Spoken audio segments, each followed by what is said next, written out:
because we're all the sum total of our experiences. Yeah. So if a person experienced prison and all of the crazy stuff that comes with it, and as well as the good stuff, you can't stop them coming out and speaking about it. Now, because of the Son of Sam law, you can't profit, so to speak, from That's exactly right.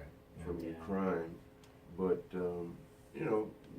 there's nothing to say that you can't come out here and write about your experiences.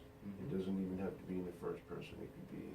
Right. You can Well, be a I think ghostwriter. the issue, and you bring up the Son of Sam laws. The issue is that these writings were done while they were inside. It wasn't like they came out and reflected on their stuff. So that's kind of the issue there. Right. But yeah, but I think you're right. I mean, and people are going to talk about their experience in Sure. the world and share that. Yeah. So, So what about some of the current projects that you're working on now on RTA? Can you highlight some of the current projects? The women's prison, Bedford Hills, they're in rehearsal and deep rehearsal right now for a production of The Wiz, the musical The Wiz, going to be up in January, directed by Ann Toomey Lloyd and musical directed by a man named Michael Menard.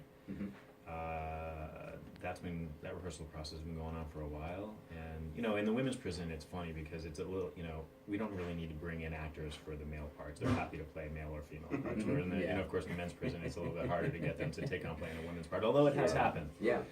But so they're really working hard on that right now, and that's going to go up in January, which is great. And we get to invite families to that because the superintendent of Bedford Hills, Superintendent Kaplan, who's been very gracious, went to the Sing Sing production of Wizard of Oz, and she said, "Oh, I see."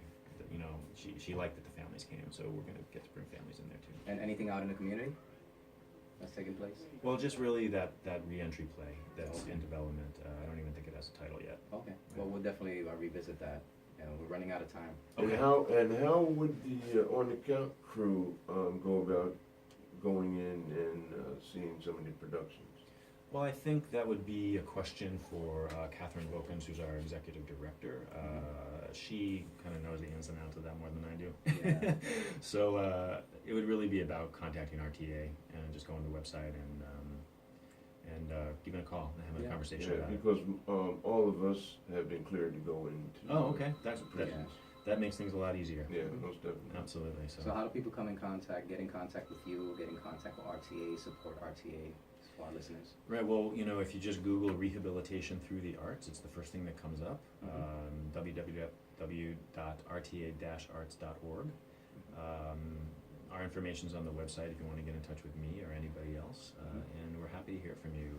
RTA is working hard. We have a lot of incredible teachers and artists who come in. We have programming 7 days a week, all year long. Wow. And so there's a lot happening. And if you're interested or want to get involved in some way, please contact us. Yes. So give out the website one more time. www.rta-arts.org. Yes, sir. And thank you so much for joining us, Craig Cullinane, RTA Program Manager. It was awesome having this conversation with you, and I'm sure our listeners were definitely educated and really enhanced by learning about this program and what's taking place inside with our brothers and sisters, because it's needed, and we need to highlight that, we need to support it. So all of you who are listening, support RTA, go on the website, share it. I'm sure you guys have a Facebook, a Twitter. We have Facebook. Yes. Absolutely. Please go and find us on Facebook too. Yes, like RTA, support, share, because this is needed. These are the brothers and sisters who are doing some really good things inside, man, transforming their lives so they could come out here and become assets in the community, which they are doing. Most definitely. Yes, It's a Rob. pleasure being with you. No doubt. We welcome you back. Come back and visit us again. Thank you very sometime much. In the future. And tell Motion that I still have my state glasses. I sure will. Remember that? All right, it is 11:30, and you're listening to On the Count, Prison and Criminal Justice Report here at WBAI at 99.5. We're going to take a quick musical break, and we'll be right back. So don't you dare go anywhere. Cool.